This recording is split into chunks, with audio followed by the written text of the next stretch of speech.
শাইখুল হাদিস ইবনে শাইখুল হাদিস ওলি ইবনে ওলি শাইখুল হাদিস আল্লামা মামুনুল হক সাহেব মাদ্দাসাল্লাহুল আলী দামাত বারাকাতুহুল আলী। এই মাইক, মূল মাইকটা দিয়ে দাও। আসসালামু আলাইকুম ওয়া রাহমাতুল্লাহ। ইন্নাল হামদালিল্লাহ নাহমাদুহু ওয়া নাস্তাঈনুহু ওয়া নাস্তাগফিরুহু ওয়া নু'মিনু বিহি ওয়া নাতাওয়াক্কালু আলাইহি ওয়া নাশহাদু আন লা ইলাহা ইল্লাল্লাহু ওয়াহদাহু লা শারীকা লাহু ওয়া নাশহাদু আন্না সাইয়্যিদানা ওয়া মাওলানা মুহাম্মাদান আবদুহু ওয়া রাসূলুহু সাল্লাল্লাহু তাআলা আলাইহি ওয়া আলা আলিহি ওয়া আসহাবিহি ওয়া বারাকা ওয়া সাল্লাম তাসলিমান কাসীরা। আম্মা বা'দ ফাআউযু বিল্লাহি মিনাশ শাইতানির রাজীম। বিসমিল্লাহির রাহমানির রাহিম। আরজুম করো। هو الذي بعث في الأميين رسولا منهم يتلو عليهم آياته ويزكيهم ويعلمهم الكتاب والحكمة وإن كانوا من قبل لفي ضلال مبين. بارك الله لنا ولكم في القرآن العظيم ونفعنا وإياكم بالآيات والذكر الحكيم. اللهم صل على محمد وعلى آل محمد كما صليت على إبراهيم وعلى آل إبراهيم إنك حميد مجيد. اللهم بارك على محمد وعلى آل محمد كما باركت على إبراهيم وعلى آل إبراهيم إنك حميد مجيد. খতম নবুয়ত ইজতেমার উপস্থিত দেশের প্রত্যন্ত অঞ্চল থেকে, বিভিন্ন অঞ্চল থেকে সমবেত এবং স্থানীয়ভাবে জামায়াত, আমার প্রাণপ্রিয় নবীজির প্রিয় উম্মত, তাওহীদি মুসলমান ভাই ও বন্ধুগণ, পর্দার অন্তরালে অবস্থানরত আমার সম্মানিত মা ও বোনেরা, আলহামদুলিল্লাহ, আল্লাহর অশেষ শুকর গুজারি আদায় করি যিনি আমাদেরকে এই মুবারক মজমায় একত্রিত হওয়ার তৌফিক দান করেছেন। আল্লাহ রাব্বুল আলামিন এই মজমাকে এবং আমাদের সকলকে কবুল করেন। আমিন। আমাদের এই উপস্থিতিকে আল্লাহ পাক সকলের জন্য হেদায়েত এবং নাজাতের জরিয়া বানায় দেন। আমিন। আমি আপনাদের সামনে দীর্ঘ বয়ান করব না, বয়ান এখন এমনি একটু কমায় দিতে হবে, অনেক কাজ। অল্প কিছু কথা আলোচনা করব আমি আপনাদের সম্মুখে। আলহামদুলিল্লাহ, আপনারা দীর্ঘ সময় ধরে আজকে বয়ান শুনতেছেন। অন্যান্য দিনের তুলনায় সম্ভবত আজকে জুমার দিন উপলক্ষে বয়ান বেশি হয়েছে, জুমার সময় হয়েছে। এরপরে তো চলতেছে প্রোগ্রাম। এরপরে এতক্ষণ ধরে আমাদের এই ইজতেমার সভাপতি, যিনি এই ইজতেমার আয়োজক, প্রাণপুরুষ হযরত মাওলানা মুফতি নূর হোসেন নুরানী হাফিজাহুল্লাহ, তিনি বিভিন্ন উপলক্ষে অনেক কথা বলেছেন। তারপরে আমাদের দুইজন অত্যন্ত সম্মানিত বাংলাদেশের জাতীয় সংসদ সদস্য, ওনারা কথা বলেছেন। আলহামদুলিল্লাহ, আপনারা সৌভাগ্যবান যে আপনারা এমন একজন সংসদ সদস্যকে নির্বাচিত করেছেন যিনি সহিশুদ্ধভাবে কোরআন তেলাওয়াত করতে পারেন।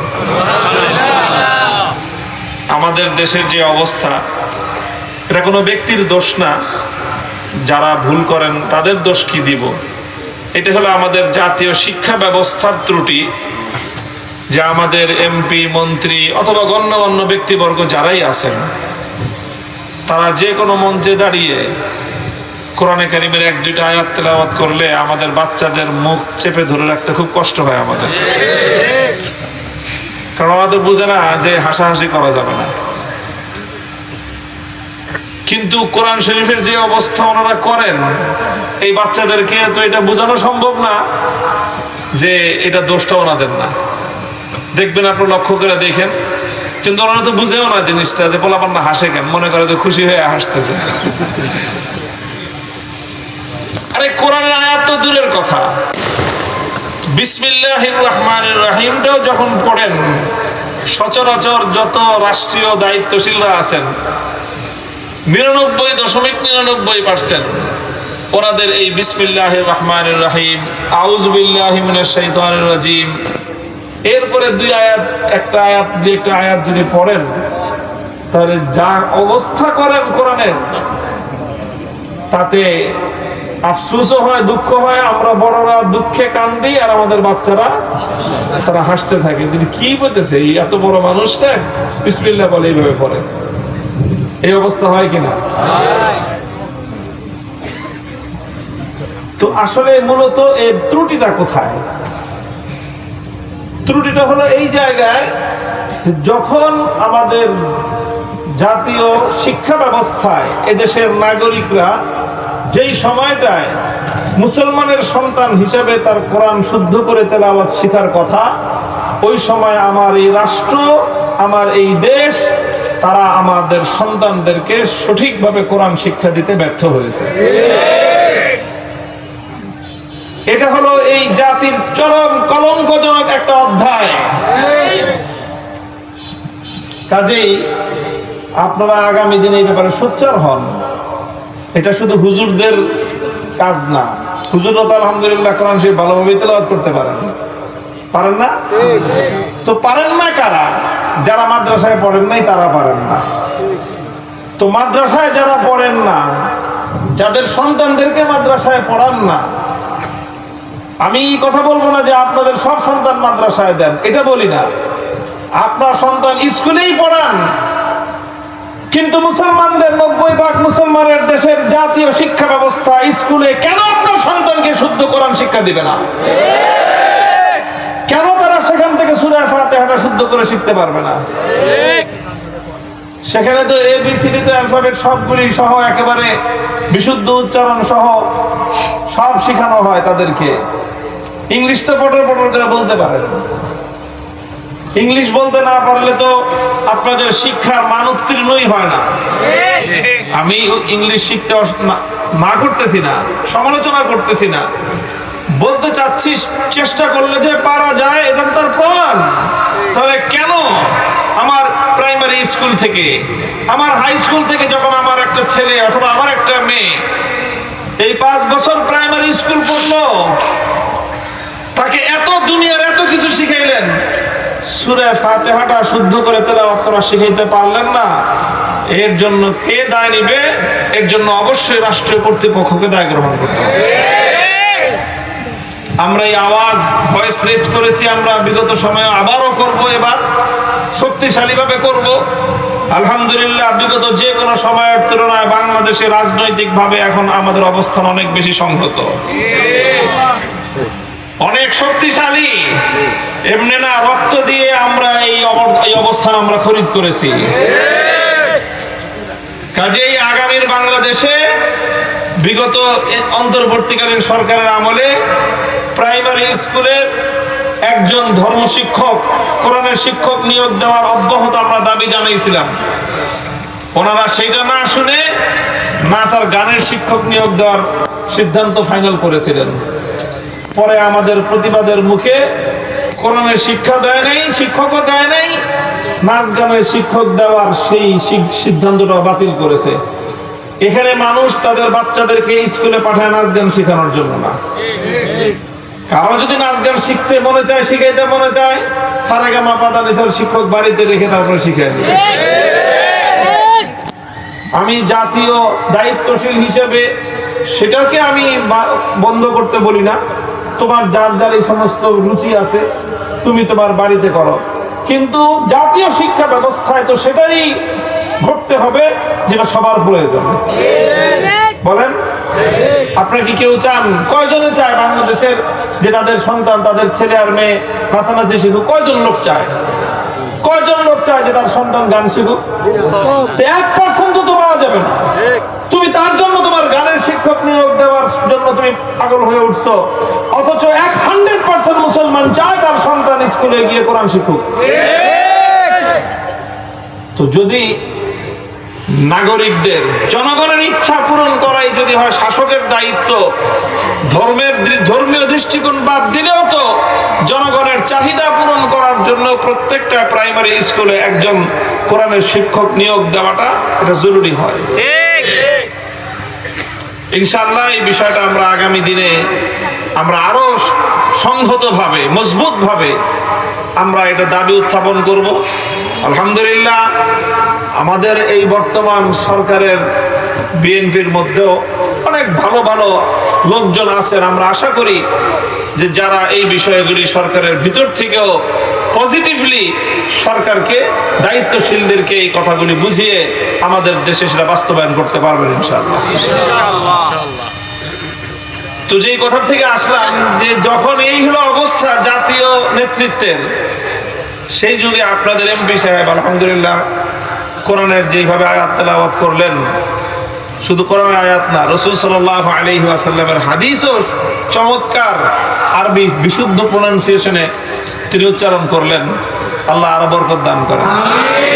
ওনার সাথে আমার ব্যক্তিগত দীর্ঘ সম্পর্ক, অত কাহিনী আপনাদেরকে শোনাবো না। আলহামদুলিল্লাহ। তো আমরা বিভিন্ন প্ল্যাটফর্মে থেকে কাজ করতেছি। উনি এক জায়গায় কাজ করতেছেন, আমি আরেক জায়গায় কাজ করতেছি, তবে আমাদের সকলেরই উদ্দেশ্য হলো দেশ, জাতি এবং মিল্লাতের খেদমত করা। আল্লাহ যেন ওনাকেও কবুল করেন, আমাদেরকে যেন আল্লাহ পাক কবুল করেন। মুহতারাম হাজিরিন, আমি আপনাদের সম্মুখে শুরুতেই বলেছি লম্বা আলোচনা নয়, কোরআনে কারীমের সূরাতুল জুমার একটি আয়াত আমি আপনাদের সম্মুখে তেলাওয়াত করেছি। রাসূল আকরাম সাল্লাল্লাহু আলাইহি ওয়াসাল্লামের খতমে নবুয়তের ইজতেমা। তো খতমে নবুয়তের আলোচনা তো আমরা শুনছি, রাসূল সাল্লাল্লাহু আলাইহি ওয়াসাল্লামের জীবনের অনেক গুরুত্বপূর্ণ দিক নিয়ে আলোচনা হয়েছে। আমি শুধু একটা কথা আপনাদেরকে বলি, রাসূল সাল্লাল্লাহু আলাইহি ওয়াসাল্লাম দুনিয়াতে যখন আগমন করেছিলেন, যেই পরিবেশে তিনি এসেছিলেন, সেই সময়টাকে পৃথিবীর ইতিহাস কি নামে স্মরণ করে আপনারা জানেন? আইয়ামে জাহেলিয়া। কথা ঠিক কিনা? অন্ধকার যুগ, বর্বরতার যুগ বলা হয়।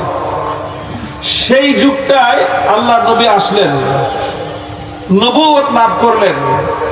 23 বছরের একটা মেহনত আল্লাহর নবী এই জাতির উপর, মানুষের উপর, জগৎবাসীর উপর তিনি করলেন।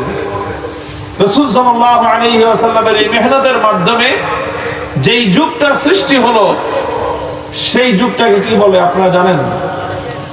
সেই যুগটাকে বলা হয় খায়রুল কুরুন, বিশ্ব ইতিহাসের শ্রেষ্ঠ যুগ। নবীজি আসার আগে ছিল এটা পৃথিবীর ইতিহাসের বর্বরতম যুগ।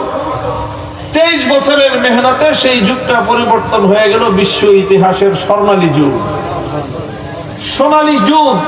এর চেয়ে সুন্দর যুগ পৃথিবীতে আর আগেও আসে নাই, কিয়ামত পর্যন্ত আর আসা সম্ভব নয়। এইরকম এক স্বর্ণালী যুগ আল্লাহ রাসূল সাল্লাল্লাহু আলাইহি ওয়াসাল্লাম সৃষ্টি করেছিলেন, তৈরি করেছিলেন। কিভাবে করেছিলেন এটা তো আমরা সবাই জানি। খায়রুল কুরুনি কারনি সুম্মাল্লাযীনা ইয়ালুনাহুম সুম্মাল্লাযীনা ইয়ালুনাহুম। আল্লাহর পয়গম্বর 3টি যুগের ব্যাপারে সাক্ষ্য দিয়েছেন যে সর্বশ্রেষ্ঠ যুগ হলো আমার যুগ, তারপরে হলো আমার পরের যুগ, তারপরে হলো তার পরের যুগ। এই 3টা যুগ, যেটাকে ইসলামের পরিভাষায় বলা হয় নবীজির যুগ, সাহাবীদের যুগ, এটা হলো প্রথম যুগ। তাবেঈনদের যুগ, এরপরে হলো তাবেঈনদের যুগ।